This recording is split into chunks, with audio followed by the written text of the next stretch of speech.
Bienvenidos al Rincón de Aquiles.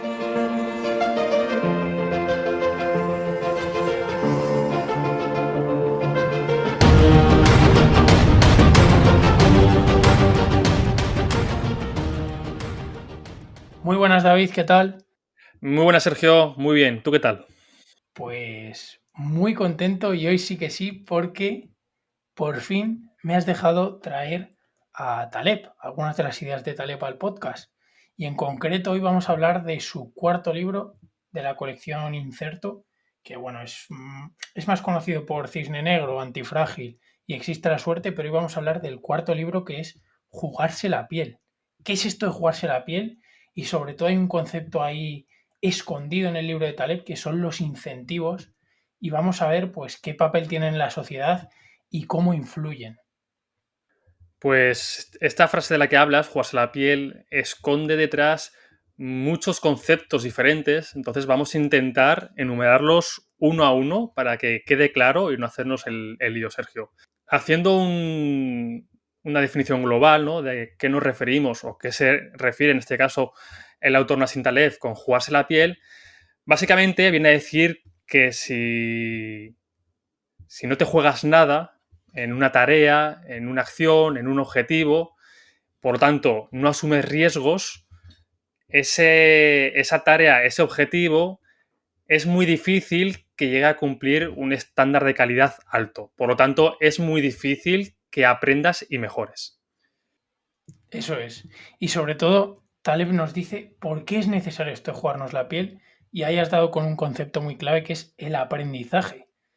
Porque al final, si no nos jugamos nada, es muy complicado que aprendamos.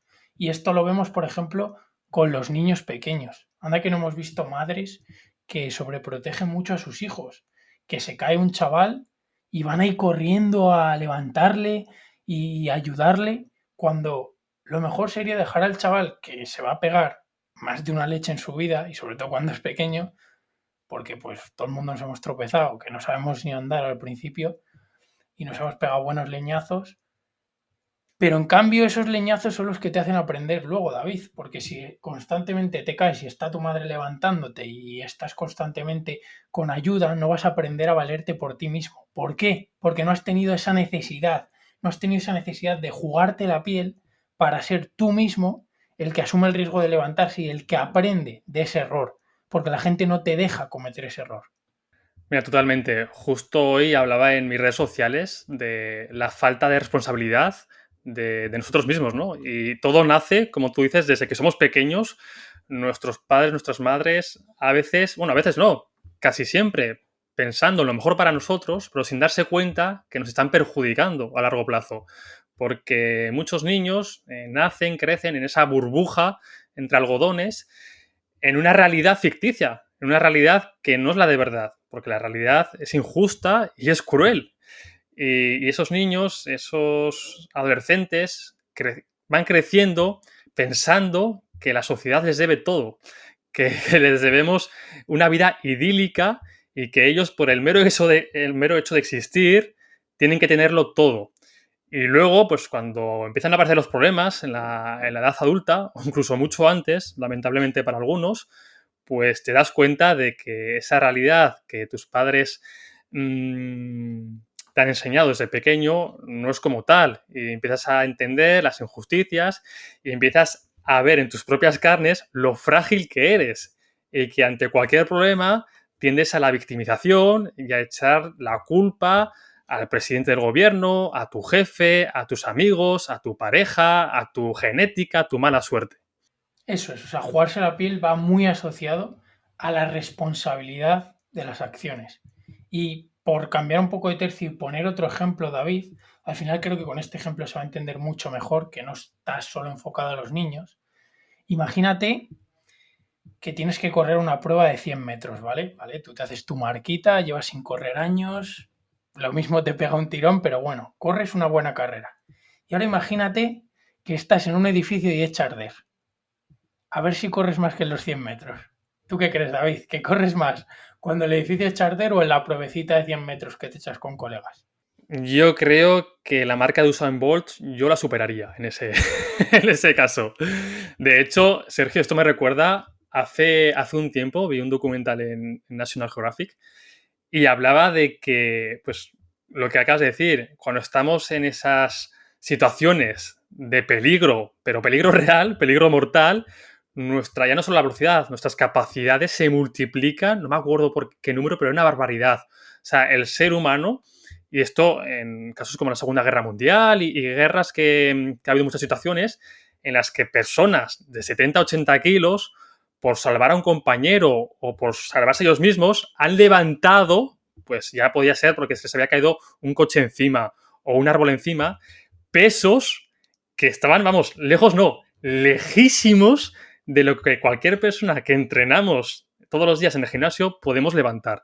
Y esto solo puedes conseguirlo, es el mejor ejemplo que podemos dar, ¿no? Cuando te estás jugando la piel. Y en este caso, literalmente. Sí, o sea, creo que es el perfecto ejemplo, David. Y aquí lo relacionamos con la siguiente idea, que jugarse la piel no es algo de palabrería, sino que es algo de hechos. O sea, realmente esta acción de jugarse la piel, ya te lo he dicho, es una acción. No es decir, me juego esto otro. Que es como, por ejemplo, pasa con los políticos, que ya te dejaré rienda suelta, David, tranquilo. Pero antes quiero decir una frase que creo que lo refleja a la perfección y que dice Taleb en su libro. Al final hay que entender que Taleb durante mucho tiempo ha estado en el mercado bursátil y ha sido inversor. Y Taleb, en vez de preguntar a los otros inversores, oye, ¿en qué invertirías? Pues él dice, no me digas lo que piensas, dime lo que hay en tu cartera. O sea, ¿dónde tienes tu dinero? No me digas, invertiría en Bitcoin. Sí, enséñame cuántos Bitcoin tienes. O invertiría en Amazon. Sí, pero estás invirtiendo, pero tienes tu dinero en la competencia. O sea, que buscar en qué estás actuando en vez de lo que dices. Eso también es jugarse la piel. Esto me recuerda, Sergio, al debate que tuvimos hace un mes con el tema de Andorra y el Rubius, que la mitad del país parecía estar con el derecho, ¿no?, de dar consejos a una persona como el Rubius y a qué hacer con su dinero, ¿no? Cuando realmente, como tú dices, ni siquiera es tu dinero y estás diciéndole a alguien que se ha labrado un futuro, que no ha robado a nadie y que el dinero que tiene se lo ha ganado él, cómo tiene que actuar ya no solo con su dinero, sino con su vida. O sea, y encima normalizamos, ¿no?, este tipo de argumentos. Pues como dices tú, cuando actúes y cuando tú tengas esa cantidad de dinero y te comportes como estás proponiendo a otras personas, pues al menos tu argumento tendrá más valor. Pero hasta entonces tiene cero valor. Eso es, al final la frase esta que me dijiste de Epicteto, que no la hemos encontrado en concreto, pero que cuando vayas a comer, en vez de decir cómo hay que comer, come tú adecuadamente, que hablamos mucho pues de ese valor que ponemos nosotros también en este proyecto, que es la congruencia, ¿no? De en vez de decir lo que vas a hacer, hazlo. No sé quién dijo lo de en vez de decir que vas a ser un buen hombre, sé uno. Creo que fue Marco Aurelio, es una frase parecida, no sé si me estoy chuflando, pero bueno, el concepto espero que quede claro, que al final es, en vez de hablar tanto, juégate la piel, actúa y tus acciones van a hablar por ti, que eso también habla Taleb de ello. Y aquí te puedo poner un ejemplo. Al final, tú vas a buscar un entrenador y bueno, imagínate que estás entre dos entrenadores con el mismo título, la misma experiencia y todo, pero uno de ellos está fuertecito y el pobre va rodando, o sea, va rodando de sitio a sitio. O sea, está gordito, es entrenador, pero está fondo. ¿Con cuál te quedarías? ¿Quién crees que realmente está aplicando lo que dice, que se está jugando la piel? Pues obviamente, sin pensarlo mucho, me quedaría con el que está más fuerte, ¿no? Mi sesgo cognitivo me va a decir que él parece que ha aplicado más lo que quiere aplicar conmigo y al menos me lo está demostrando, ¿no? Sí que es verdad que no se da el 100% de las cosas así. Yo conozco, en caso personal, entrenadores de talla mundial que llevan atletas muy, muy buenos y tienen un cuerpo que no denominaríamos como un cuerpo atlético y un cuerpo fuerte. Pero sí que es verdad que en la mayoría de los casos tiende a ser esto que dices. Si un entrenador te está prometiendo que te va a poner muy fuerte y este entrenador pesa 44 kilos en mojado, pues permíteme que dude, a no ser de lo que hablemos, de lo que estoy hablando, de que sea un entrenador que ya, digamos, que tenga esas referencias y que ya no tenga que demostrar nada, que ya tenga ese background que ha podido demostrar con atletas su capacidad, pero como decimos, pues no suele ser así en algunos casos. Eso es, o sea, al final también hay que entender, y por ser un poco aquí contrarios, ¿no? Y intentar desmontar nuestros propios argumentos, como has dicho, David, al final no es solo todo lo que reluce, o sea, puede ser un entrenador que esté muy fuerte y pueden ser por causas ajenas al entrenamiento, como es el caso de, por ejemplo, el uso de sustancias dopantes. Te pongo el caso del entrenador, pero por ejemplo, te puedo poner el caso de eh, un emprendedor que, oye, que te está vendiendo cursos de hazte rico, ¿vale? Que hay gente que, oye, que lo hace y que son buenos cursos realmente, pero luego te das cuenta y ese tío solo está ganando dinero de vender cursos. En cambio, luego puedes tener otra persona, que aquí va un poco el desmontar el argumento, que sí que ha tenido un negocio exitoso, pero no porque sepa hacer negocios y sea el mejor haciendo negocios, sino porque, oye, el hombre sabe hacer negocios, pero no es el mejor en ello, pero ha tenido una serie de consecuencias y de causas y de azar y de muchos factores, que ha podido ser el primero en ese mercado, que ha creado una comunidad, muchos factores que escapan a la forma de hacer negocios, pero que le han permitido ser exitoso en ese campo. Y luego no significa que sea el mejor haciendo negocios.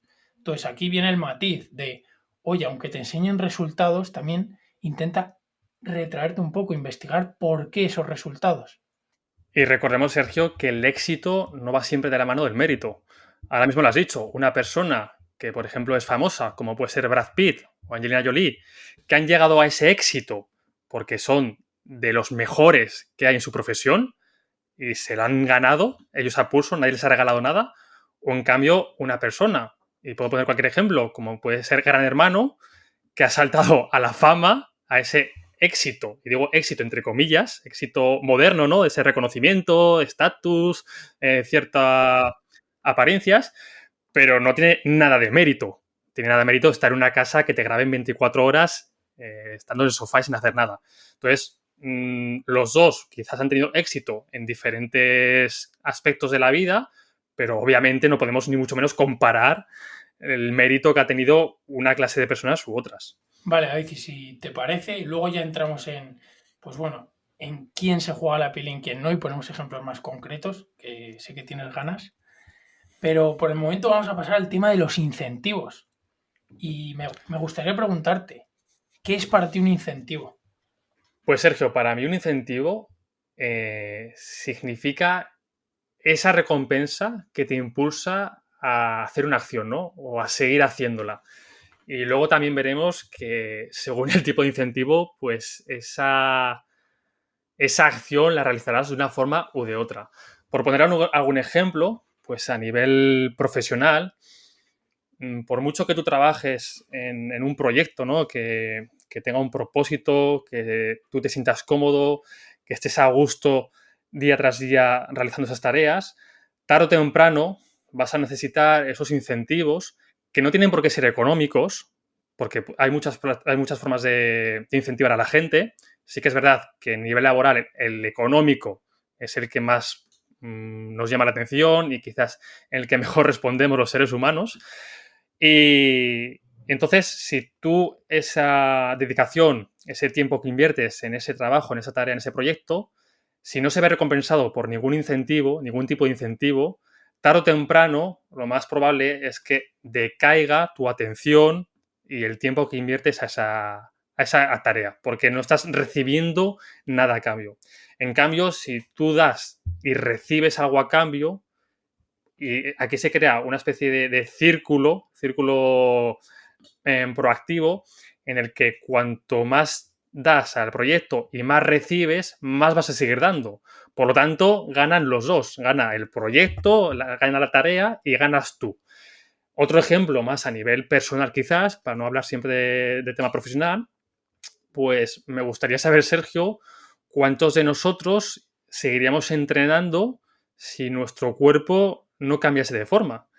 Si, por ejemplo, naciésemos con 90 kilos y da igual lo que comieses, da igual lo que te machacases, da igual lo que sufrieses, lo disciplinado que seas, que esos 90 kilos, para bien o para mal, ni bajasen ni subiesen, tuvieses el mismo cuerpo.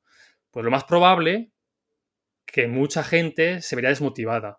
Porque sí que es verdad que al menos yo defiendo que no hay que hacer deporte simplemente por un resultado estético, es una consecuencia más bien que un objetivo, pero es un incentivo que te motiva a seguir. Sería muy hipócrita por mi parte decir que el vernos bien en el espejo no es un incentivo muy importante para todos nosotros, ya no a nivel de estético, de apariencia, sino de ver que lo que estamos haciendo tiene unos resultados, ¿no? Y esa, una de las formas, aparte del rendimiento, de ver ese resultado, es cómo nos vemos físicamente. Entonces, si tú no tienes ese incentivo, esa recompensa de vuelta, pues lo más probable que cada día vayas a entrenar con menos ganas, que no des el 100%, que dejes ya sin entrenar, porque para ti mismo te dirás, total, ¿para qué? Da igual que esta semana no voy a entrenar, porque total, no va a cambiar nada en mi cuerpo, voy a seguir siendo el mismo. Entonces, no pasa nada por eso. Eso es, y hay que entender también que los incentivos no es algo aislado. O sea, que tú puedes tener el incentivo de cambiar tu cuerpo, pero también de mover más kilos, o de ir progresando en marcas, o de sentirte más ágil. Entonces, se mezclan ahí varios incentivos y es lo que nos permiten pues seguir entrenando, porque quizás en el corto plazo, las primeras semanas de entrenamiento, pues no veas esos cambios físicos, pero te vas sintiendo más cómodo con el peso, vas pillando mejor la técnica, empiezas a sentir músculo. Yo me acuerdo cuando empecé a entrenar que dije, ¿qué es esto, Julio? ¿Qué? El hombro. Y empiezas a sentir músculos y ese es otro incentivo al final para seguir entrenando. Y luego, obviamente, los resultados, como ha dicho David, ayudan y mucho. Y me gustaría también mencionar el mayor incentivo. ¿Cuál es el mayor incentivo? Pues el mayor incentivo es jugarte lo que tienes. ¿Por qué? Porque los seres humanos estamos hechos para temer o para ir muy contrarios a perder lo que tenemos. En psicología se conoce como aversión a la pérdida y si nos paramos a pensarlo, no, a nosotros nos mueve mucho más el perder lo que ya tenemos que conseguir cosas nuevas. O sea, valoramos mucho más perder 1 euro de lo que tenemos que ganar 2 euros. Por eso nos arriesgamos menos. Por eso el ser humano busca más la seguridad o se refugia más en la seguridad. Ojo, que hay excepciones y que racionalmente te puedes impulsar a asumir riesgos. Si lo haces al final en papel, pues la gente que invierte lo hace racionalmente y lucha en contra de esa naturaleza humana y de esos sesgos, pero hay que entender que estamos programados o hechos para no perder lo que ya tenemos, para tener ese miedo a lo que tenemos. Esto me recuerda, Sergio, a una de las historias del gran Alejandro Magno, que básicamente todos hemos oído esta expresión de quemar las naves, y viene de Alejandro Magno, o al menos es como los historiadores nos lo han contado. Sí que es verdad que también Hernán Cortés, que todos conocemos, también usó esta expresión y esta estrategia.